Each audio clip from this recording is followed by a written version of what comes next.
ओम नमः शिवाय। हर हर महादेव। आप सभी का स्वागत है आपके अपने चैनल मीरा भक्ति स्टोरीज में। आज आषाढ़ माह के शुक्ल पक्ष की तृतीया तिथि और शनिवार है और भगवान जगन्नाथ रथ यात्रा का दूसरा दिन है। अब की बार शुक्ल पक्ष में आने वाला विनायक चतुर्थी का व्रत तृतीया तिथि में यानी कि आज ही रखा जाएगा। तो आप सभी को विनायक चतुर्थी और भगवान जगन्नाथ रथ यात्रा के दूसरे दिन की हार्दिक शुभकामनाएं। आपका जीवन मंगलमय हो। विनायक चतुर्थी का व्रत शुक्ल पक्ष में आने वाली तृतीया या चतुर्थी तिथि को किया जाता है। यह व्रत बल बुद्धि के दाता भगवान गणेश जी को समर्पित है। इस दिन व्रत रखने से मन की सारी मनोकामनाएं पूर्ण होती है और हमारे जीवन में आने वाली विघ्न बाधाओं से छुटकारा मिलता है। तो जब भी विनायक चतुर्थी का व्रत रखें तो सुबह जल्दी उठकर स्नान करें और भगवान गणेश जी के समक्ष शुद्ध घी का दीपक जलाकर उन्हें सिंदूर से तिलक करें और दुर्वा अर्पित करने चाहिए। फिर भोग में उन्हें लड्डू या मोदक चढ़ाएं। आप सीधे गुड़ का भोग भी लगा सकते हैं। उसके बाद विनायक चौथ की कथा सुनें और गणेश जी की आरती बोलते हुए पूजा को संपन्न करें। फिर भगवान सूर्य देव को अर्घ्य दें। पर ध्यान रखें कि विनायक चतुर्थी के व्रत में चंद्रमा के दर्शन नहीं किए जाते। चंद्रमा के दर्शन कृष्ण पक्ष में आने वाली संकट चौथ के दिन किए जाते हैं। विनायक चतुर्थी के व्रत में गणेश जी भगवान की पूजा करने के बाद में एक ही समय भोजन किया जाता है। वो आप दोपहर के बाद कभी भी कर सकते हैं। भोजन में नमक नहीं खाया जाता, इसीलिए मीठे भोजन से अपने व्रत का पालन करना चाहिए।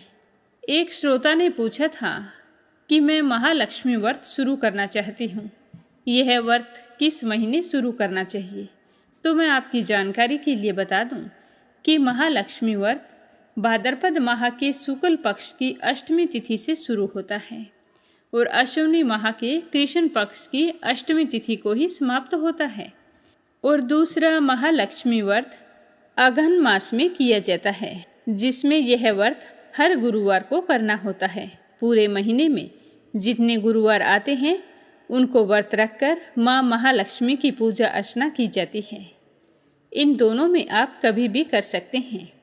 इस व्रत को करने से धन, वैभव, समृद्धि, सौंदर्य और धन की देवी लक्ष्मी जी का आशीर्वाद प्राप्त होता है। तो अब अपने सुनते हैं आज की कथा। आप सभी के सुख समृद्धि की कामना करते हुए सबसे पहले अपनी सुनेंगे गणेश जी भगवान की कहानी। बोलो गणेश जी महाराज की जय हो। कैलाश पर्वत पर शिव पार्वती का दिव्य निवास था। शिव जी जो सृष्टि के संहारक और योग के प्रतीक हैं, प्राय ध्यान में लीन रहते थे। दूसरी ओर उनकी पत्नी देवी पार्वती हिमालय की पुत्री थी और वो अत्यंत सौम्य, करुणामयी तथा प्रेम से परिपूर्ण थी। यद्यपि देवी पार्वती स्वयं शक्ति का ही स्वरूप है, लेकिन उनके हृदय में एक विशेष इच्छा यह थी कि मैं भी मातृत्व की भावना का अनुभव करूं। पार्वती चाहती थी कि उनके पास एक पुत्र हो जो उनका सदा साथ दे और मैं उसके साथ ढेरों बातें करूं, खूब दुलार प्यार करूं। जब शिवजी भगवान समाधि में लीन हो तो वह मेरा अच्छे से ख्याल रखे। तो एक दिन भगवान शिव अपनी साधना में लीन थे तो पार्वती जी ने अपने शरीर से उतारे हुए हल्दी के उबटन को एकत्रित करके एक सुंदर बालक की प्रतिमा बनाई और उस मूर्ति को अपने प्रेम और मातृ शक्ति से प्राण देकर जीवन दान दे दिया। वह बालक तेजस्वी था, जिसका रूप और सौंदर्य बहुत ही अद्भुत था। उसने पार्वती माता को प्रणाम करके कहा कि माता कहो क्या आज्ञा है। तो पार्वती माँ ने उसे अपने बालक के रूप में स्वीकार किया और उससे कहा कि बेटा तुम्हारा नाम गणेश है। गणेश बहुत ही आज्ञाकारी था। वह अपनी माँ के प्रति समर्पित था। उसकी बुद्धि और शारीरिक शक्ति अलौकिक थी और पार्वती के हृदय में भी अपने पुत्र के लिए खूब दुलार और स्नेह था। तो पार्वती माता कहने लगी कि बेटा मैं स्नान करने जा रही हूँ, तुम दरवाजे पर खड़े हो जाना, किसी को भी अंदर मत आने देना, चाहे वो कोई भी हो। तो गणेश जी ने कहा कि ठीक है माँ, जो आपका आदेश है, कोई भी अंदर नहीं आ पाएगा। तो गणेश जी अपनी माँ के आदेश का पालन करते हुए घर के द्वार पर खड़े हो गए। पूरी निष्ठा और भक्ति के साथ वहीं पर खड़े रहे। उसी समय शिवजी भगवान ध्यान समाप्त करके पार्वती से मिलने कैलाश लौटे। जब शिवजी ने अपने घर के द्वार पर एक छोटे से बालक को पहरा देते हुए देखा तो उन्हें बड़ा ही आश्चर्य हुआ। शिवजी ने उस बालक के पास आकर कहा कि हे बालक, मैं भगवान शिव हूँ, मुझे अंदर जाने दो। तो गणेश जी तो अपनी माँ के आदेश का पालन कर रहे थे, तो वो तो बिना झिझक के बोले कि मुझे माँ का आदेश है, मैं किसी को भी अंदर नहीं जाने दूंगा, चाहे वो कोई भी हो, आपको भी प्रवेश करने की अनुमति नहीं है।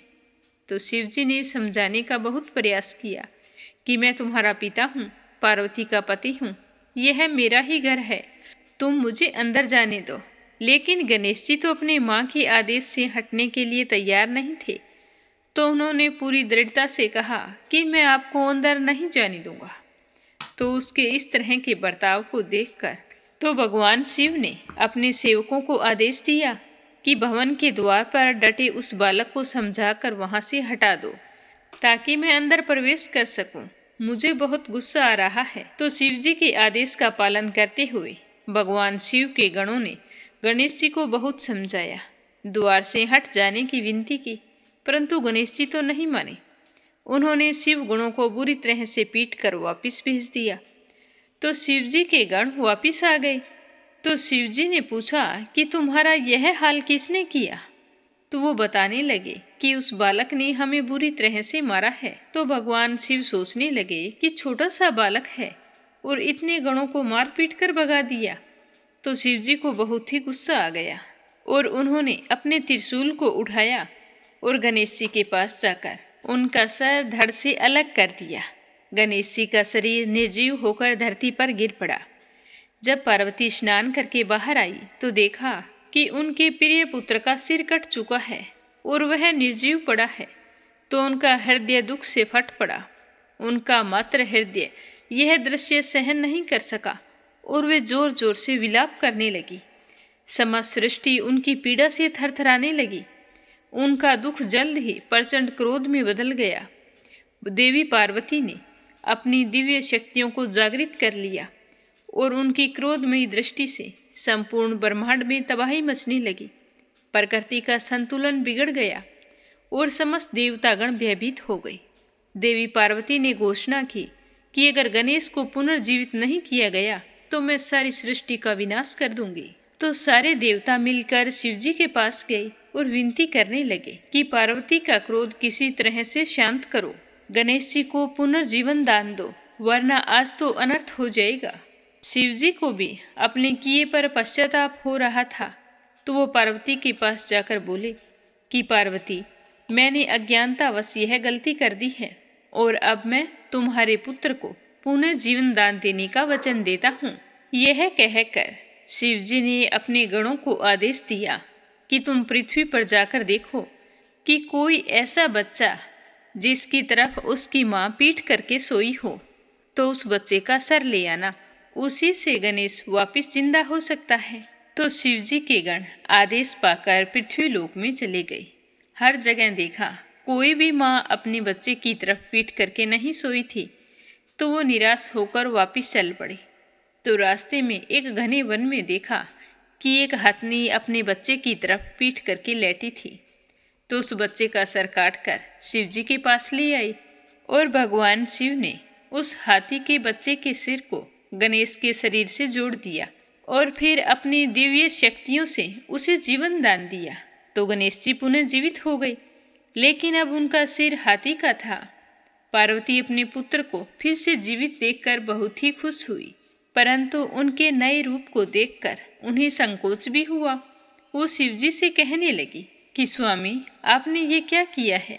अब मेरे बच्चे को देखकर सारे लोग मजाक बनाएंगे कि देखो, हाथी का सर लगा है।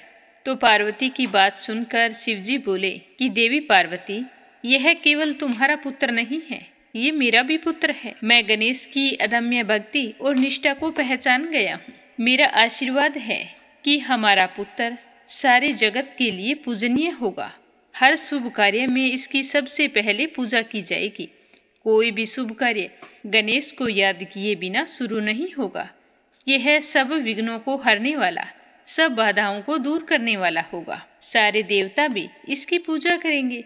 हर शुभ कार्य में गणेश का नाम सबसे पहले लिया जाएगा। इस प्रकार गणेश जी को गणों का अधिपति गणपति के रूप में सम्मानित किया गया। उन्हें ज्ञान, विवेक और बाधाओं को दूर करने वाले देवता के रूप में पूजा जाने लगा। उनके हाथी का सिर प्रतीक बना बुद्धिमत्ता और विवेक का। उनका विशाल पेट समस्त संसार के सुख दुख को धारण करने की क्षमता का प्रतीक बना।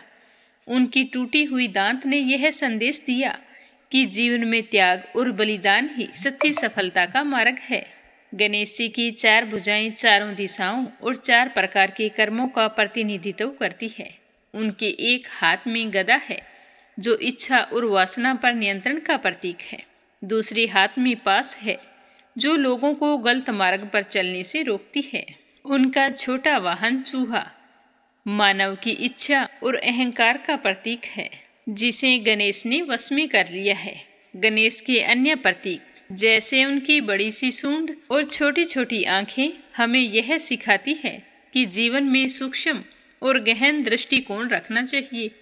उनके बड़े कान हमें यह सिखाते हैं कि सुनने की क्षमता जीवन में बहुत ही महत्वपूर्ण है। हमें दूसरों की बातों को हमेशा ध्यान से सुनना चाहिए। बोलो गणेश जी महाराज की जय हो। अब अपने सुनते हैं स्कंद पुराण का आगे का अध्याय। तो प्रेम भाव से कहिए स्कंद पुराण की जय हो, शिव परिवार की जय हो। लोमेश जी कहते हैं कि उसके बाद पितामह की आज्ञा से हेमवान ने कन्यादान किया। कहा कि हे परमेश्वर, मैं अपनी यह कन्या आपको धर्म पत्नी बनाने के लिए अर्पित करता हूँ, कृपया स्वीकार करें। यह वाक्य बोलकर उन्होंने अपनी कन्या उन्हें सौंप दी। फिर कमल के समान नेत्रों वाले वे दोनों दंपति वेदी के बाहर लाए गए और फिर उन दोनों को बाहर की वेदी पर बैठाया। जब होम का कार्य आरंभ हुआ तब पितामह भगवान के समीप ही ब्रह्मासन पर विराजमान हो गए। हवन पूरा होने पर ब्राह्मण लोग शांति पाठ करने लगे। उस समय उनकी बड़ी शोभा हो रही थी। ऊंचे स्वर से बोले जाने वाले वेद मंत्रों की ध्वनि से वहाँ की संपूर्ण दिशाएं गूंज रही थी। उसके पश्चात देवांगनाओं ने महादेव जी की आरती उतारी तथा ऋषि पत्नियों ने उनका पूजन किया। गिरिराज हिमालय के घर की स्त्रियों ने भी वर की आरती उतारी। संगीतज्ञों में कुशल गंधर्व आदि अपने गीतों से तथा महर्षियों ने स्तुतियों द्वारा भगवान शिव को प्रसन्न किया। उदार चित्त वाले गिरिराज हिमालय ने अत्यंत संतुष्ट होकर ऋषि, गंधर्व, यक्ष और वहाँ पधारे हुए अन्य लोगों को बहुमूल्य रत्न भेंट किए। इसके पश्चात पितामह विष्णु जी आदि देवेश्वर भगवान शिव को आगे करके भोजन के लिए तत्पर हुए। हेमवान ने उनका खूब सत्कार किया। उन सब ने एक साथ मिलकर और एक ही स्थान पर पंक्ति लगाकर लिंगी और श्रृंगी के साथ भोजन किया। कोई कोई गण पंक्ति से अलग होकर भोजन कर रहे थे। उन्होंने अपने लिए अलग पात्र बना रखा था। नंदी तथा वीरभद्र आदि महात्मा भगवान शिवजी के पीछे बैठकर भोजन कर रहे थे। इंद्र आदि देवता तथा ऋषि मुनियों ने भी भगवान महेश्वर के पास ही भोजन किया और वहीं पर चंडी के गण भोजन कर रहे थे। वेताल, क्षेत्रपाल, कुष्मांड, भैरव, शाकिनी, डाकिनी, यक्षिणी, मार्तिका आदि 64 योगिनियाँ तथा अन्य योगीजन भी वहाँ भोजन में शामिल थे। भगवान शिव के उन महात्मा गणों की संख्या 11 करोड़ थी। ऋषि और देवता आदि के विषय में तो मैंने पहले से ही आपको बताया है। तो इस प्रकार वे सारे बाराती खा पी कर संतुष्ट हुए। सबके चित्त में बड़ा ही हर्ष था। पितामह आदि सभी देवता विश्राम करने के लिए अपने अपने डेरों पर चले गए। इस तरह हेमवान ने बड़े विस्तार के साथ परम मंगलमय और अतिशय शोभायमान वह वैवाहिक उत्सव संपन्न किया। सारे लोग बड़े ही खुश थे और फिर हेमवान ने पूरे उत्साह से वस्त्र, आभूषण और भांति भांति के रत्न भेंट करके देवादिदेव भगवान शिव शंकर का पूजन किया। उसके बाद वे भगवान विष्णु के पूजा में संलग्न हुए। सुंदर सुंदर वस्त्रों और आभूषणों द्वारा उन्होंने लक्ष्मी सहित विष्णु जी का पूजन किया। इस प्रकार पितामह की, गुरु बृहस्पति देवता की, इंद्राणी सहित इंद्र की तथा अन्य लोकपालों की भी अलग अलग से पूजा की। उसके बाद वस्त्र, आभूषणों तथा नाना प्रकार के रत्नों से भूत, परमत, गुहाक गणों सहित चंडी देवी का भी पूजन किया। इनके अतिरिक्त भी जो लोग वहां पधारे थे उन सब का हिमवान ने यथासंभव सादर सत्कार किया। इस प्रकार उस समय हिमवान के द्वारा सब देवता, ऋषि, यक्ष, गंधर्व, किन्नर, सिद्ध, चारण, मनुष्य तथा अप्सरा इन सब का भली भांति सत्कार किया। सारे उनसे आदर सत्कार पाकर बड़े ही प्रसन्न थे। इसके बाद भगवान विष्णु ने भी उसी तरह सब पर्वतों का सत्कार किया। सहाचल, विंध्याचल, मैनाक, गंधमादन, मल्यवान, मल्य, महेंद्र, मंदराचल तथा मेरु इन सब का श्रीहरि ने प्रयत्नपूर्वक पूजन किया। श्वेतकूट, श्वेतगिरि, नीलगिरि, उदयगिरि, श्रृंगाचल, अस्ताचल, मानसाचल, कैलाश तथा लोकालोक पर्वत का भी पूजन पितामह ने किया था। इस प्रकार वहाँ सभी श्रेष्ठ पर्वतों की पूजा की गई। साथ ही संपूर्ण पर्वतवासियों का भी पूजन किया गया। भगवान विष्णु जी ने पितामह के साथ सबके स्वागत सत्कार का कार्य अच्छी तरह से संपन्न किया और फिर दूसरे दिन बारात वहाँ से लौटी थी। हिमालय ने अपने बंधुओं के साथ गंधमादन पर्वत तक वर का अनुगमन किया। शिव और पार्वती दोनों महातेजस्वी दंपति हाथी पर आरूढ़ होकर शोभा पा रहे थे। पितामह विमान पर, भगवान विष्णु गरुड़ पर विराज रहे थे। देवराज इंद्र ऐरावत पर और कुबेर पुष्पक विमान पर विराज रहे थे। पासधारी वरुण मगर पर तथा यमराज भैंसे पर सवार थे। नैऋत प्रेत पर और अग्निदेव बकरे पर चढ़े थे। वायुदेव मृग पर तथा ईशान वृषभ पर आरूढ़ थे। इस प्रकार ये सब लोकपाल और ग्रह अपनी अपनी सेनाओं के साथ वर को घेर कर चल रहे थे। परमथ आदि गण भी वर यात्रा में शामिल थे, जिनके कन्यादान रूपी महान दान से भगवान शंकर संतुष्ट हुए। वे गिरिराज हिमवान तीनों लोकों में विख्यात हो गए। जिनकी जीवा के अगर भाग पर सदा भगवान शंकर का 2 अक्षरों वाला नाम शिव विराजमान रहता है, वे तो धन्य होते हैं। वे महात्मा पुरुष हैं तथा वे ही कृतकृत्य हैं।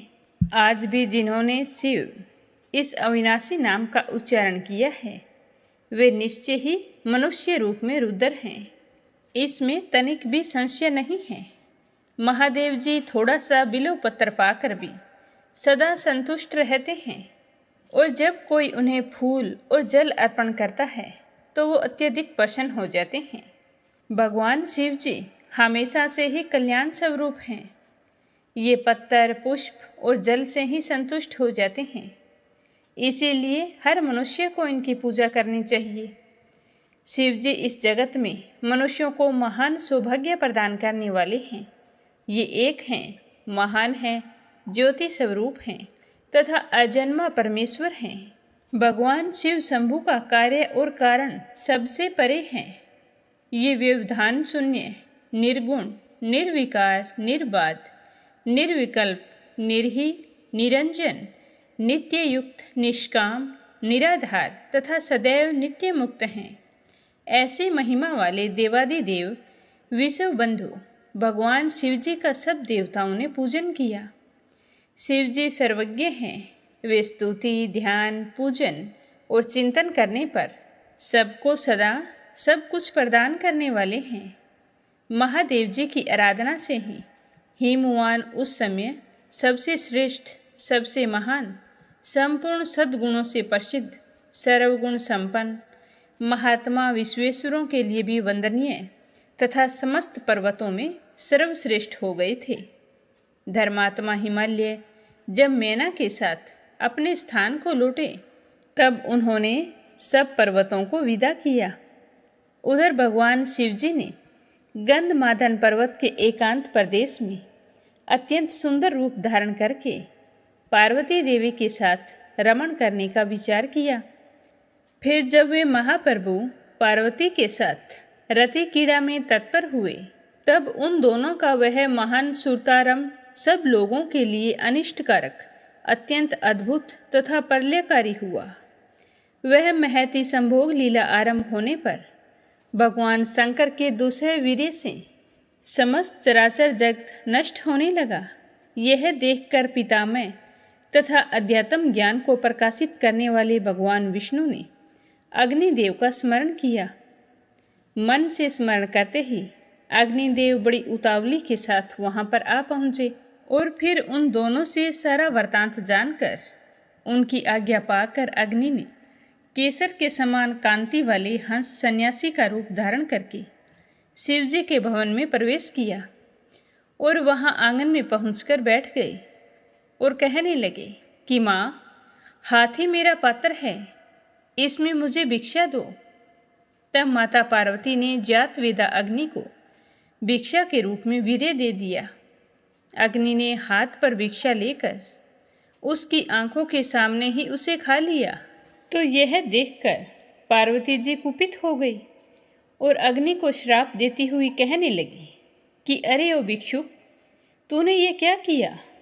अब तू मेरे श्राप से शीघ्र ही सर्वभक्षी हो जाएगा तथा शंकर जी के इस वीर्य से तुझे सब और बड़ी भारी पीड़ा प्राप्त होगी। तू नाना प्रकार के दर्दनाक कष्टों को भोगेगा। उसके बाद अग्निदेव ने लोक कल्याणकारी भगवान शंकर से कहा कि हे सदाशिव, हे महादेव, अब आप ही बताइए कि अब मुझे क्या करना चाहिए। अब मुझे कोई ऐसा उपाय बताओ जिसको करने से मैं सर्वदा सुखी रहूं और देवताओं का हविष्य वहन करता रहूं। तब भगवान शिव ने सब देवताओं के सुनते सुनते कहा कि हे अग्नि, तुम अपने शरीर में पड़े हुए मेरे वीर्य को स्त्री के गर्भ में स्थापित कर दो। तो यह सुनकर अग्नि ने कहा कि भगवान, आपका तेज असहनीय है, इसे ऐसे ही कोई कैसे धारण कर सकता है। उस समय देव ऋषि नारद जी ने अग्निदेव से कहा कि हे अग्निदेव, तुम मेरी बात मानो और माघ के महीने में प्रातः स्नान करके शीत के कारण जो अत्यंत कष्ट पा रहे हों और जब वे अग्नि सेवन के लिए आए तब उनके शरीर में तुम भगवान शिव का यह तेज स्थापित कर देना। तो देव ऋषि नारद जी की यह बात मानकर परम कांतिमान एवं महान प्रभावशाली अग्निदेव ब्रह्म मुहूर्त में बैठकर अपने प्रचंड तेज से प्रज्वलित हो उठे। अग्नि को प्रज्वलित देखकर शीत से कष्ट पाने वाली कृतिकाओं ने अग्नि सेवन की इच्छा से वहां आने का विचार किया। उस समय अरुंधति देवी ने उन सबको रोका भी था, लेकिन किसी ने भी उनकी बात नहीं मानी। वे सारी कृतिकाएं आकर वहां पर आग से तपने लगी। जब तक वे आग से तपती रही तब तक ही शंकर जी के वीर्य के सभी परमाणु उनके रोम छिद्रों से होकर उनके शरीर में प्रवेश कर गई और अग्निदेव उस वीर्य से मुक्त हो गए। फिर तो स्वयं ही उनका वह प्रज्वलित तेज शांत हो गया। उसके बाद वे कृतिकाएं गर्भवती होकर वहां से अपने घर को लौट आईं। जब उनके बारे में उनके महर्षि पतियों को पता चला कि वो गर्भवती है तब उन्होंने उसे श्राप दे दिया। तो वे नक्षत्रों के रूप में आकाश में विचरने लगी और उसी समय उन सब ने भगवान शिव के उस वीर्य को हिमालय के शिखर पर छोड़ दिया। छोड़ने पर वह सहसा तपाए हुए सोने के समान चमक उठा।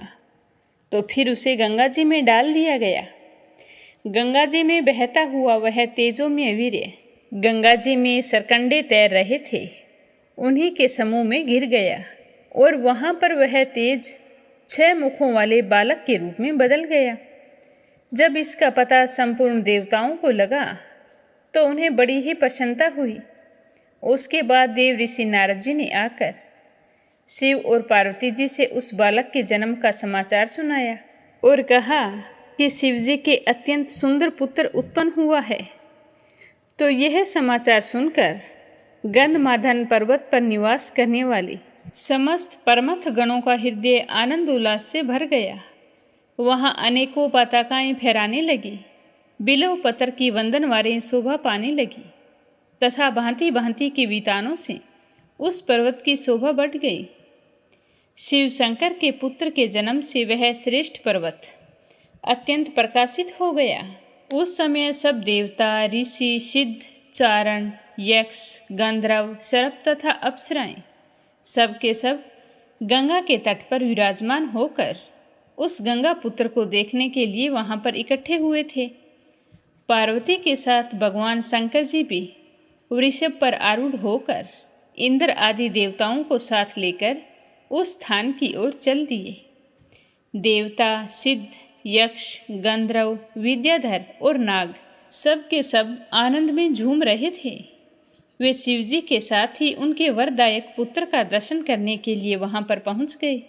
भगवान शिव शंकर के समान ही प्रतापी उस गंगा पुत्र की ओर जब देवताओं ने दृष्टि डाली तब उन्हें महान तेज दिखाई दिया जो तीनों लोकों में व्याप्त था। उस तेज से घिरा हुआ वह बालक तपाए हुए सोने की तरह कांतिमान था। उसका मुख बड़ा ही सुंदर था, अंग अंग मनोहारिणी शोभा से संपन्न थे। नासिका की बनावट बड़ी सुंदर थी। वह मंद मंद मुस्कुराते हुए सबकी ओर देख रहा था। उसके दांत बड़े ही स्वच्छ और चमकीले थे। संपूर्ण अंगों में सुंदरता खेल रही थी। उसके सिर के बाल सब ओर बिखरे हुए थे।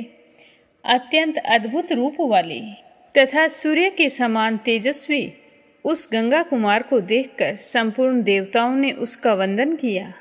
भगवान शंकर के समस्त पार्षद, परमथगण और वीरभद्र आदि उस बालक को दाएं बाएं दोनों ओर से घेर कर खड़े हो गए। पितामह विष्णु जी तथा देवताओं सहित इंद्र भी उस समय उस बालक के समीप आए। ऋषि, यक्ष और गंधर्व भी बालक को सब ओर से घेर कर पृथ्वी पर दंड की भांति पड़ गए। कुछ लोग गर्दन झुकाए खड़े थे, कुछ लोगों ने मस्तक नवाकर प्रणाम किया तथा दूसरों ने उन्हें अपना अविनाशी स्वामी मानकर नमस्कार किया। इस प्रकार वहाँ एक महान उत्सव छा गया। उसमें विचित्र बाजे बजने लगे। उस अभूद्य काल में ऋषि लोग शांति पाठ करने लगे और उसी समय भगवान भोले शंकर वहाँ पर आ पहुँचे और पार्वती को लेकर वृषभ की पीठ से नीचे उतरकर अपने पुत्र को देखा। देखते ही देखते पार्वती वात्सल्य प्रेम में मगन हो गई। उनके स्तनों से दूध बहने लगा। वे बड़े वेग से आगे बढ़ी और कुमार को छाती से लगाकर अपने बहते हुए स्तन का दूध उसे पिलाने लगी। तो उस समय संपूर्ण देवों और देवांगनाओं ने आनंद मगन होकर पार्वती जी की आरती उतारी। जय जयकार के महान शब्द से आकाश मंडल गूंज उठा। ऋषि मुनि वेद मंत्रों का उच्चारण करके, गायकों ने गीत गाकर तथा बजाने वालों ने बाजे बजाकर कुमार का स्वागत किया। पुत्रवानों में श्रेष्ठ भगवान शंकर भी उस महातेजस्वी कुमार को अपनी गोद में बिठाकर अत्यंत सुशोभित हुए और बड़े स्नेह से अपने पुत्र को निहार रहे थे और फिर समस्त देवताओं से कहने लगे कि हे देवताओं, यह बालक बड़ा ही प्रतापी है। इस समय मेरे इस पुत्र से तुम्हें कौन सा काम लेना है, शीघ्रता से बतलाओ। मेरा पुत्र आपके सारे कार्य पूर्ण करेगा, क्योंकि इसका जन्म ही देवताओं की सिद्धि के लिए हुआ है। तो भगवान भोले शंकर की बात सुनकर इंद्र आदि देवताओं ने क्या कहा, यह अपने सुनेंगे कल के अध्याय में। प्रेम भाव से सुनने के लिए आप सभी का बहुत बहुत धन्यवाद। भगवान शिव शंकर का आशीर्वाद आप सब पर हमेशा बना रहे। तो प्रेम भाव से कहिए, स्कंद पुराण की जय हो, शिव परिवार की जय हो। तो आज अपने सुनेंगे भगवान जगन्नाथ जी की कथा। बोलो जगन्नाथ जी भगवान की जय हो। भाई बलभद्र जी की जय हो। बहन सुभद्रा की जय हो। एक समय की बात है कि भगवान श्री कृष्ण नींद में सो रहे थे और निद्रा अवस्था में ही उनके मुख से राधा जी का नाम निकल गया। अब पास में ही पटरानियाँ थी। जब उन्होंने श्री कृष्ण के मुख से राधा का नाम सुना तो वो सोचने लगी कि राधा प्रभु की कितनी सेवा करती है कि प्रभु को नींद में ही उसी का स्मरण रहता है और नींद में सोए हुए राधा राधा बोलते रहते हैं। तो वे आपस में विचार करने लगी कि हमें कौन बताएगा कि हमारे प्रभु और राधा के बीच में कितना प्रेम था। उनकी ब्रिज लीलाओं के बारे में हम तो कुछ भी नहीं जानती हैं और जानने की बड़ी इच्छा है। तो वे सारी की सारी सोचने लगी कि क्यों ना हम रोहिणी जी के पास जाते हैं और उन्हीं से पूछते हैं। वही है जो हमें ब्रिज की लीलाओं के बारे में बता सकती हैं। तो इस तरह विचार करके रुक्मिणी जी दूसरी रानियों को साथ लेकर रोहिणी जी के पास गई और वहाँ हाथ जोड़कर कहने लगी कि हे माँ, हम आपसे कुछ कहना चाहते हैं। उम्मीद है कि आप हमें निराश नहीं करेंगी। तो उनके जानने की जिज्ञासा को देखकर रोहिणी जी ने कहा कि पूछो, क्या पूछना चाहती हो। अगर मेरे करने योग्य कोई कार्य होगा तो मैं तुम्हारी खुशी के लिए अवश्य करूँगी। तो रोहिणी जी की बात सुनकर रुक्मिणी सहित सारी रानियाँ बहुत ही प्रसन्न हुई और सारी एक साथ कहने लगी कि माता, हमें तो हमारे प्रभु के प्रेम व ब्रिज लीलाओं के बारे में सुनना है। तो उनकी बात सुनकर माता रोहिणी ने सुनाने के लिए हाँ तो भर दी, लेकिन कहने लगी कि मैं तुम्हें बताऊं तो इस बात की भनक कृष्ण और बलराम को बिल्कुल भी नहीं लगनी चाहिए। और आपको तो पता है कि श्री कृष्ण हर जगह व्याप्त है। महल में हम कहीं भी छुपकर कथा सुने, उन्हें अवश्य ही इसके बारे में भनक लग जाएगी। फिर उन सब ने मिलकर तय किया कि हम एक गुप्त स्थान पर जाएंगी और इसके बारे में कृष्ण और बलराम को कुछ भी नहीं बताएंगी। वहाँ कोई और ना आए, इसके लिए हम सुभद्रा जी को अपने साथ ले चलेंगी, तो वो बाहर पहरा देती रहेगी। तो सब ने मिलकर सुभद्रा को इस बात के लिए मना लिया। फिर रुक्मिणी सहित सारी रानियाँ, रोहिणी जी और सुभद्रा जी गुप्त स्थान के लिए चल पड़ी। फिर गुप्त स्थान पर पहुँचने पर सुभद्रा को कहा गया कि कोई भी आए अंदर मत आने देना। अगर श्री कृष्ण और बलराम भी अंदर आ जाएं तो उन्हें अंदर मत आने देना। तो सुभद्रा कहने लगी कि ठीक है, मैं बाहर पहरा देती रहूँगी। तो सब की सब माता सहित अंदर चली गई। माता ने कथा सुनानी शुरू की और सुभद्रा बाहर दरवाजे पर तैनात थी। और उधर महल में किसी को भी ना देखकर श्री कृष्ण को संदेह हुआ। वो तो अंतर्यामी थे, उन्हें सब कुछ पता चल गया। तो वो बलराम को साथ लेकर वहीं पर जा पहुँचे जहाँ रोहिणी माता अपनी बहुओं को ब्रिज लीलाओं की कथा सुना रही थी। जैसे ही श्री कृष्ण और बलराम ने अंदर प्रवेश करना चाहा तो सुभद्रा ने दरवाजे पर ही रोक लिया। तो इससे भगवान श्री कृष्ण का संदेह और भी बढ़ गया। वे बाहर से ही अपनी सूक्ष्म शक्ति के द्वारा अंदर माता द्वारा वर्णित ब्रिज लीलाओं को आनंद ले लेकर सुनने लगे। बलराम जी भी वहीं पर कथा का आनंद लेने लगे। इस तरह दोनों भाइयों को कथा सुनते देखकर सुभद्रा भी ध्यान लगाकर कथा को सुनने लगी। अब कथा सुनते सुनते श्री कृष्ण, बलराम और सुभद्रा के हृदय में ब्रिज के प्रति अद्भुत प्रेम भाव उत्पन्न हो गया। उस भाव में उनके हाथ पैर सिकुड़ने लगे जैसे बाल्यावस्था में थे। तीनों राधा जी की कथा में ऐसे भाव विभोर हुए कि मूर्ति के समान जड़ प्रतीत होने लगे। गौर से देखने पर भी उनके हाथ पैर दिखाई नहीं दे रहे थे। सुदर्शन ने भी द्रवित होकर लंबा रूप धारण कर लिया था। उसी समय देव ऋषि नारद मुनि वहां आ पहुँचे। भगवान के इस रूप को देखकर वो तो आश्चर्यचकित हो गए और वहीं पर खड़े रहकर चुपचाप भगवान को निहारते रहे। कुछ समय बाद जब भगवान की तंद्रा भंग हुई तो नारद जी ने उन्हें प्रणाम किया और कहा कि नारायण नारायण। हे श्री कृष्ण, आज मैं तुमसे कुछ मांगना चाहता हूँ। तो कृष्ण भगवान ने नारद जी से कहा कि जैसी तुम्हारी इच्छा है वो मुझे बताओ। तो देव ऋषि नारद जी कहने लगे कि हे प्रभु, मेरी तो इच्छा है कि मैंने आज जो आपका रूप देखा है वह रूप आपके भक्त जनों को पृथ्वी लोक पर चिरकाल तक देखने के लिए मिले। आप इसी रूप में पृथ्वी पर वास करें। तो भगवान श्री कृष्ण देव ऋषि नारद जी की बात से बहुत ही प्रसन्न हुए और उन्होंने नारद जी से कहा कि ऐसा ही होगा। कली काल में मैं इसी रूप में नीलांचल क्षेत्र में अपना स्वरूप प्रकट करूँगा। तो देव ऋषि नारद खुश होकर वहाँ से चले गए और श्री कृष्ण और बलराम अपने पहले स्वरूप में स्थित होकर महल लौट आए और माता रोहिणी जी भी अपनी बहुओं को वृक्ष की सारी कथा सुनाकर खुशीपूर्वक घर आ गई। फिर कलयुग के आगमन के उपरांत प्रभु की प्रेरणा से मालवराज इंद्रधुमन ने भगवान श्री कृष्ण, बलभद्र जी और बहन सुभद्रा जी की ऐसी प्रतिमा भगवान जगन्नाथ जी के मंदिर में स्थापित करवाई थी। तो अब अपने इस कथा को विस्तार पूर्वक सुनेंगे। राजा इंद्रधुमन श्रेष्ठ प्रजापालक थे।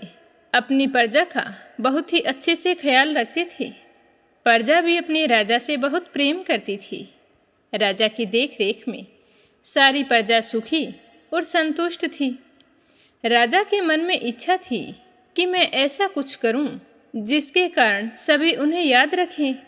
तो राजा हर समय इसी बात के बारे में विचार करते रहते कि मैं ऐसा क्या करूं। तो एक समय देवयोग से राजा इंद्रधुमन के मन में एक अज्ञात कामना प्रकट हुई कि मैं एक ऐसे मंदिर का निर्माण कराऊं कि वैसा मंदिर दुनिया में और कहीं भी ना हो। तो बस इंद्रधुमन उसी पर विचार करने लगे। फिर सोचने लगे कि मंदिर तो मैं बनवा दूंगा, पर उस मंदिर में कौन से देवता की मूर्ति स्थापित करूंगा। अब राजा तो उसी उधेड़ बुन में लगे रहे। उनकी समझ में कुछ नहीं आ रहा था। पूरा दिन राजा मन में यही इच्छा और चिंतन करते रहे। फिर इसी बात पर गंभीर चिंतन करते हुए सो गए। तो उसी रात नींद में राजा ने एक स्वप्न देखा। स्वप्न में उन्हें एक देववाणी सुनाई पड़ी। उस देववाणी में राजा ने सुना कि हे राजन, तुम पहले नए मंदिर का निर्माण आरंभ करो और मूर्ति विग्रह की चिंता छोड़ दो। तुम्हारे मन में मंदिर निर्माण का यह विचार बहुत ही उत्तम विचार है। तुम जल्दी से नए मंदिर का शुभारंभ करो। उचित समय आने पर तुम्हें स्वयं राह दिखाई पड़ेगी। तुम्हें पता चल जाएगा कि तुम्हें कौन सा विग्रह इसमें स्थापित करना है। तो सुबह राजा इंद्रधुमन जब नींद से जागे तो वे रात में आए हुए उस स्वप्न को याद करने लगे। फिर मंत्रियों को बुलाकर अपने सपने की बात बताई और कहा कि मैं जल्द से जल्द नए मंदिर के निर्माण का शुभारंभ करना चाहता हूँ। तुम लोग इसकी व्यवस्था करो। फिर राजपुरोहितों को बुलाकर राजा ने कहा कि तुम मंदिर निर्माण के लिए शुभ मुहूर्त निकालो। तो राजपुरोहित के सुझाव पर शुभ मुहूर्त में पूर्वी समुद्र तट पर एक विशाल मंदिर के निर्माण का निश्चय हुआ। समय आने पर वैदिक मंत्रोच्चारण के द्वारा मंदिर के निर्माण का श्री गणेश हुआ। मंदिर का निर्माण कार्य शुरू हो जाने पर राजा इंद्रधुमन बहुत ही खुश थे। जब इस मंदिर के बनवाने की सूचना शिल्पियों और कारीगरों को हुई तो वे सारे के सारे इसमें योगदान देने के लिए पहुंच गए। रात दिन एक करके मंदिर के निर्माण कार्य में जुट गए। कुछ ही वर्षों में वह मंदिर बनकर तैयार हो गया। तो इस तरह सागर तट पर एक विशाल मंदिर का निर्माण तो हो गया, पर मंदिर के अंदर भगवान की मूर्ति की स्थापना नहीं की गई थी। मूर्ति स्थापना की समस्या वैसी की वैसी ही थी। अब मंदिर तैयार होने पर राजा फिर से चिंतित होने लगे। एक दिन राजा मंदिर के गर्भगृह में बैठकर इसी बात की चिंता कर रहे थे कि मुझे अब क्या करना चाहिए। मैं इस मंदिर में कौन से भगवान का विग्रह स्थापित करूं?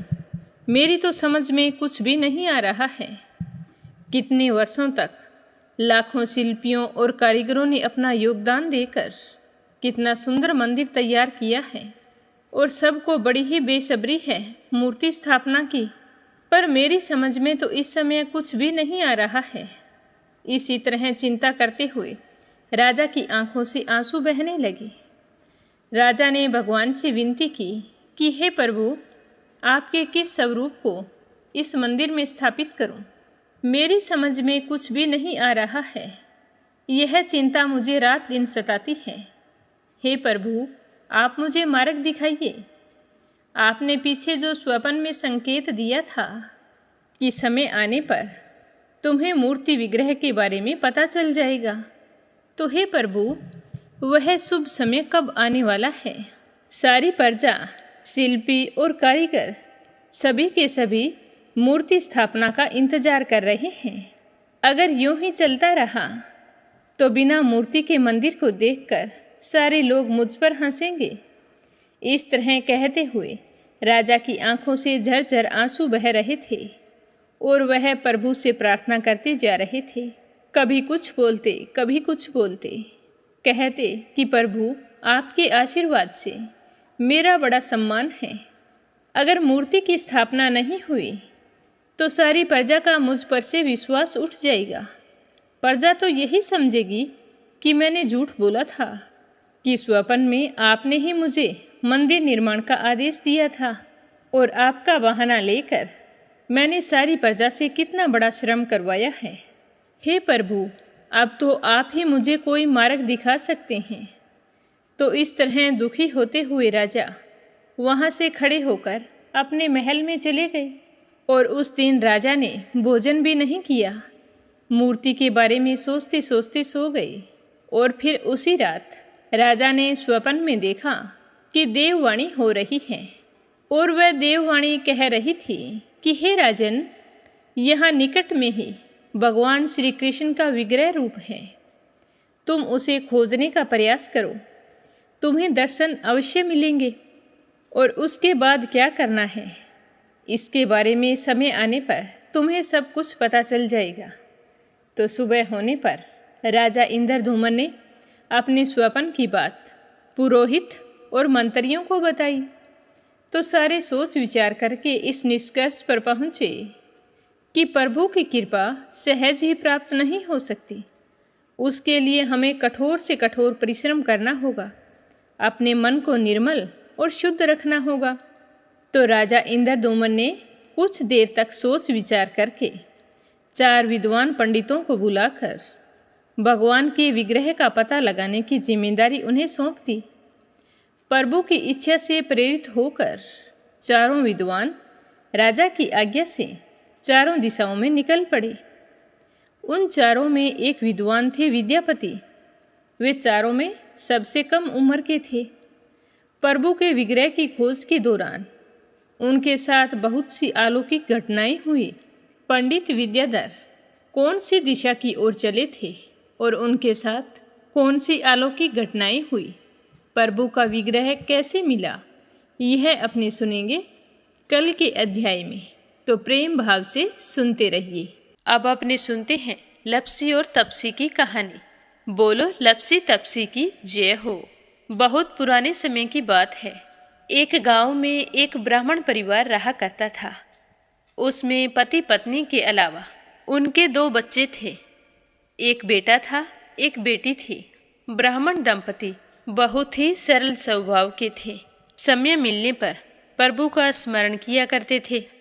उनकी बेटी बहुत ही संस्कारी और सुशील थी, लेकिन उनका बेटा आवारा किस्म का था। वह कोई काम धाम नहीं करता और ना ही कभी अपने माँ बाप का कहना मानता था। समय के साथ दोनों बहन भाई बड़े हो गए। बहन की शादी कर दी गई, पर भाई का वही हाल था। उसके माँ बाप ने उसे समझाया कि बेटा, अब हम वृद्ध हो चले हैं, तुम कोई काम किया करो। लेकिन उस पर उनकी बातों का कोई असर नहीं होता था। तो एक दिन ब्राह्मणी अपने पति से कहने लगी कि स्वामी, आप बिल्कुल काम छोड़ दीजिए। जब घर में कुछ भी नहीं होगा तो यह अपनी जिम्मेदारी समझेगा और काम पर लग जाएगा। तो ब्राह्मण ने दूसरे दिन से काम पर जाना छोड़ दिया। तो यह देखकर उनके बेटे ने कोई काम नहीं किया और चोरी करने चला गया। आते जाते राहगीरों को लूट लेता और उसी से अपने घर का गुजारा किया करता था। तो उसकी लूटने और चोरी करने की आदत से सारे गांव वाले उसे लपसी कहने लगे। तो लपसी की इस हरकत से उसके माँ बाप बहुत ही दुखी रहते थे, पर वह किसी की सुनने के लिए तैयार नहीं था। इसी तरह समय बीतता गया। एक दिन की बात है कि लपसी एक पीपल के पेड़ पर बैठा था। तभी शिव पार्वती जा रहे थे। पार्वती माता गहनों से लदी हुई थी। तो लपसी उन्हें देखकर सोचने लगा कि सूरत के कितने गहने हैं, आज ये सारे के सारे लूट लूँगा तो मुझे कई महीनों तक चोरी नहीं करनी पड़ेगी। तो वह लूटने के इरादे से पीपल की ओट में होकर बैठ गया। जैसे ही शिव पार्वती वहाँ से जाने लगे तो लपसी एकदम से शिव पार्वती के सामने आकर कहने लगा कि जल्दी से जितने सारे गहने पहन रखे हैं उतार दो। तो पार्वती माता कहने लगी कि तुम चोरी क्यों करती हो, तुम्हें पता है चोरी करना पाप है। तो लपसी कहने लगा कि क्या करूं, घर पर मेरे माँ बाप हैं, मेरी एक भांजी है, उनके लिए दोनों समय भोजन की व्यवस्था कहाँ से करूं, मुझे कोई काम तो आता नहीं है। तो लपसी की बात सुनकर पार्वती माता कहने लगी कि तुम जो चोरी करके पाप करते हो, इस पाप का भागी कौन बनेगा।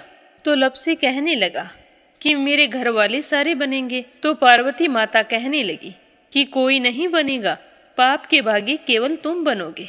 तो लपसी कहने लगा कि मैं लूट खोस कर उन्हीं के लिए लेकर जाता हूँ, तो पाप के भागी तो उन्हें बनना ही पड़ेगा। तो लपसी की बात सुनकर पार्वती माता ने हंसकर कहा कि हम यहीं पर बैठे हैं और तुम अपने घर जाओ, अपने घर वालों से पूछो कि कोई तुम्हारे पाप का भागी बनेगा क्या। तो यह सुनकर लपसी भागा भागा अपने घर आया और अपनी माँ के पास गया और कहने लगा कि माँ, मैं चोरी करके लाता हूँ, राह चलते राहगीरों को लूटता हूँ, तुम्हारे लिए ही तो करता हूँ। तो तुम मुझे एक बात बताओ, चोरी करने से जो पाप लगता है तो आप मेरे पाप के भागी बनोगे। तो लपसी की बात सुनकर उसकी माँ कहने लगी कि बेटा, मैंने तो तुमसे नहीं कहा कि तुम चोरी करके लाओ, तुम कमा कर लाओ, हमें तो 2 वक्त की रोटी चाहिए, मैं तो तुम्हारी पाप की भागी नहीं बनूंगी। तो माँ के मुंह से इस तरह की बात सुनकर लपसी तो हैरान हो गया। फिर वह अपने पिताजी के पास गया और जाकर कहने लगा कि पिताजी, मैं जो कुछ भी लूट खोस के लाता हूँ वो आपके लिए ही तो लाता हूँ। देखो मैंने लूट कर कितना धन इकट्ठा कर लिया है, कितने ऐशो आराम हैं तुम्हारे। अगर मैं चोरी नहीं करता तो क्या ये सब हमें मिलता। पिताजी, मैं तुमसे एक बात पूछता हूँ कि चोरी करने से पाप लगता है, तो उस पाप में आप मेरे भागीदार बनोगे क्या। तो लपसी की बात सुनकर उसके पिताजी कहने लगे कि बेटा, मैंने नहीं कहा कि तुम चोरी करके लाओ, तुम कमा कर लाओ, मैं तुम्हारे पाप का भागी नहीं बनूंगा। तो माँ बाप के मुंह से इस तरह की बात सुनकर वह बहुत ही उदास हुआ और सोचने लगा कि मैं कितने महीनों से चोरी कर रहा हूँ, ना जाने मुझ पर कितना पाप चढ़ गया है, और ये तो बोल रहे हैं कि पाप के भागी हम नहीं बनेंगे, तो अब क्या होगा। तो वह बड़े ही दुखी मन से शिव पार्वती से मिलने के लिए चल पड़ा। जैसे ही घर से बाहर निकलने लगा तो उसकी छोटी सी भांजी दरवाजे पर खेल रही थी। उसे पता नहीं था कि पाप पुण्य क्या होता है। तो वो कहने लगी कि मामा, पाप की भागी मैं बनूंगी। तो उसके इस तरह कहते ही लपसी ने उसे गोद में उठाया और चल पड़ा। शिवजी भगवान और पार्वती माता के पास जाकर कहने लगा कि घर वालों ने पाप का भागी बनने से मना कर दिया है और एक यही है जो पाप की भागी बनने को तैयार है। फिर लपसी बड़े ही दीन स्वर में कहने लगा कि हे भगवान, मैं समझ गया हूँ कि चोरी करना पाप है। आज तक जो मैंने काम किया वो बहुत ही गलत था, लेकिन अब मैं इसका प्रायश्चित करना चाहता हूँ। अब तुम ही बताओ, मुझे मेरे पापों से मुक्ति कैसे मिलेगी। तो उसकी बात सुनकर शिव पार्वती बहुत ही खुश हुए और लपसी को कच्चे सूत का एक छोटा सा गोला देते हुए कहा कि लपसी, ये सूत लो और इस पीपल के चारों ओर परिक्रमा लगाओ। जब यह सूत समाप्त हो जाएगा तब तुम्हारे सारे पाप नष्ट हो जाएंगे। तो यह सुनकर लपसी बहुत ही खुश हुआ। सोचने लगा कि छोटा सा गोला है, अभी लपेट कर घर चला जाऊंगा, उसके बाद में कभी कोई पाप नहीं करूंगा। फिर उसने अपनी बांजी को कंधे पर बैठाया और पीपल की परिक्रमा लगानी शुरू कर दी। अब भगवान का वह सूत खत्म कहाँ होने वाला था। लपसी चक्कर लगाता गया पर वह सूत खत्म नहीं हुआ। चक्कर लगाते लगाते 1 महीने, 6 महीने, साल, पूरे 12 साल बीत गए पर वह सूत खत्म नहीं हुआ। 12 साल बाद एक बार फिर शिव पार्वती जी वहाँ से गुजर रहे थे तो पार्वती माता ने कहा कि स्वामी चलो लपसी को चलकर देखते हैं। तो शिवजी कहने लगे, वो चोरी करने वाला, लूटने वाला कब का चला गया होगा। तो पार्वती माता कहने लगी कि नहीं स्वामी, चलकर देखने में क्या जाता है, चलो एक बार देखते हैं। तो शिव पार्वती जी जैसे ही पीपल वृक्ष के पास आए तो देखा कि लपसी तो अब भी चक्कर लगा रहा है। वहाँ चारों ओर गहरी खाई हो गई है और लपसी की बड़ी बड़ी दाढ़ी, मूंछें, नाखून बढ़ गए हैं। तो यह देखकर पार्वती माता ने कहा कि देखो स्वामी, आप तो कह रहे थे कि वो कब का ही चला गया, देखो इसके मन में सच्ची भक्ति है। तो पार्वती की बात सुनकर शिवजी ने कहा कि चलो अभी देख लेता हूँ। तो यह कहकर शिवजी ने एक सोने का कड़ा लपसी के आगे फेंक दिया। तो लपसी ने झट से उसके ऊपर पैर कर लिया। फिर अचानक से उसका ध्यान शिव पार्वती जी की ओर गया तो वो हाथ जोड़कर कहने लगा कि भगवान, अब तो मेरे पाप समाप्त हो गए होंगे, आप मुझे यहाँ से जाने की आज्ञा दीजिए, आपका यह सूत अभी तक खत्म नहीं हुआ है। तो शिवजी भगवान ने कहा कि तुम्हारे पाप कर्म भी अभी तक पूरे नहीं हुए हैं। तो शिवजी की बात सुनकर लपसी कहने लगा कि भगवान, मुझे पूरे 12 वर्ष हो गए हैं आपकी भक्ति करते करते और अब भी आप मुझ पर शक कर रहे हैं। तो शिवजी ने कहा कि अपना पैर उठाओ। तो जैसे ही लपसी ने अपना पैर उठाया तो उसके पैर के नीचे सोने का कड़ा था। तो यह देखकर लपसी शर्मिंदा हो गया और कहने लगा कि प्रभु, गलती हो गई, मुझे माफ़ करो, आगे से मैं ऐसी गलती कभी नहीं करूँगा। तो शिवजी कहने लगे कि नहीं लपसी, तुम्हारा पाप ऐसे पूरा नहीं हो सकता, अब तुम्हें 12 वर्ष तक और इसी तरह परिक्रमा करनी होगी, उसी के बाद तुम्हारे पाप समाप्त होंगे। यह कहकर शिव पार्वती वहाँ से चले गए और वह फिर से पीपल के पेड़ की परिक्रमा करता रहा। करते करते 12 साल बीत गए। 12 साल बाद में शिव पार्वती जी वहाँ पर आए तो उन्होंने देखा कि आज भी वो वहीं पर चक्कर लगा रहा है। तो शिवजी ने फिर उसके सामने सोने की अंगूठी फेंकी पर उसने कोई ध्यान नहीं दिया। तो शिवजी भगवान प्रसन्न होकर कहने लगे कि हे लपसी, आज से तुम मेरी तपस्या करके तपसी बन गए हो। मैं तुम्हें वरदान देता हूँ कि तुम अपने जीवन में सारे सुखों को प्राप्त करेगा और तूने 24 बरस तक मेरी भक्ति की है, इसका फल भी तुझे अवश्य मिलेगा। जो भी औरत गाय और कुत्ते की रोटी नहीं बनाएगी उसका पुण्य फल तुम्हें मिलेगा। आंगन लीप कर दहलीज नहीं लीपेगी तो उसका पुण्य फल भी तुझे ही मिलेगा। अगर हमारे घर की बहन बेटी को हम सूट, तीवल या साड़ी भेंट स्वरूप देते हैं तो साथ में मोली का धागा और कुछ रुपए नहीं देंगे तो उसका पुण्य फल भी तुम्हें ही मिलेगा।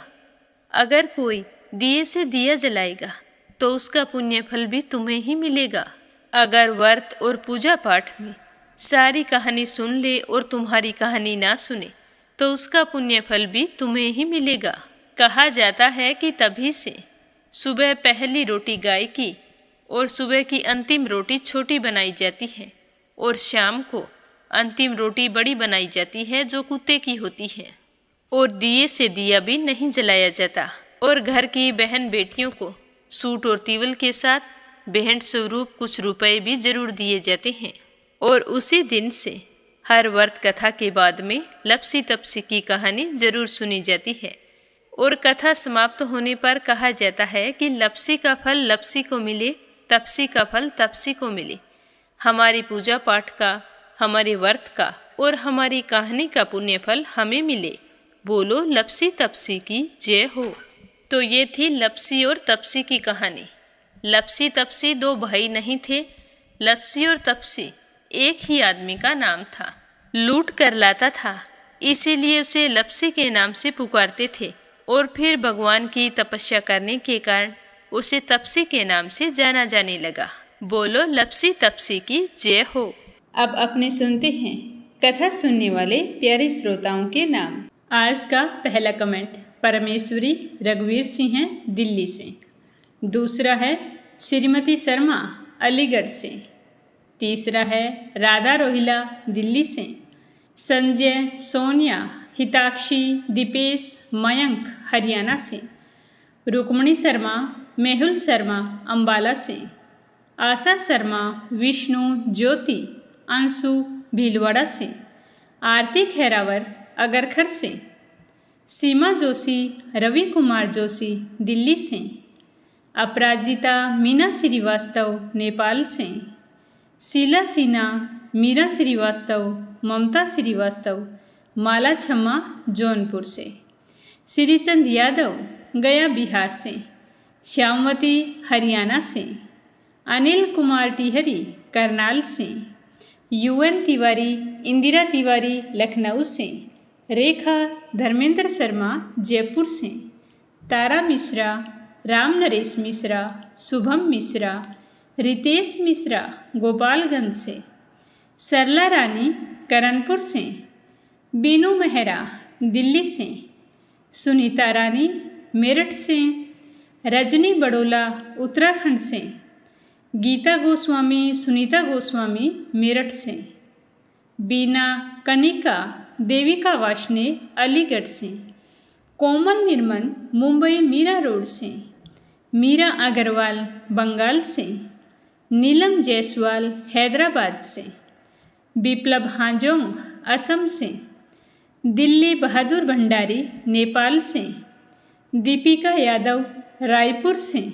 आयुष मीनू वालिया दिल्ली से। शोभा कुंवर पुरोहित अहमदाबाद से।